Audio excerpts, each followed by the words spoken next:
রাজ্যের ঋণের পরিমাণ বাড়তে বাড়তে 7 লক্ষ কোটি টাকা ছাপিয়ে 8 লক্ষ কোটির পথে।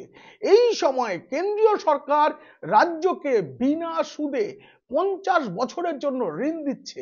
শুধু এবার নয়, অতীতেও দুবার কেন্দ্র এইভাবে ঋণ দিয়েছে, যা মূলধনী খাতে ব্যয় করতে হবে রাজ্যকে।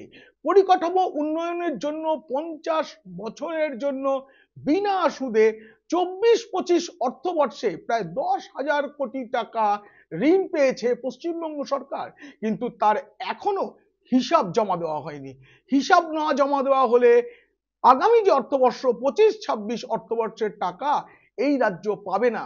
এখন তাই নবান্নে তড়ি ঘড়ি করে হিসাব মেলানোর চেষ্টা চলছে, কিন্তু অনেক ক্ষেত্রেই শর্ত সম্পূর্ণ হচ্ছে না।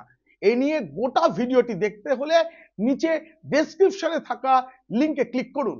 আর যদি ভালো লাগে তবে অবশ্যই সাবস্ক্রাইব করুন পিনাক কি বলছে।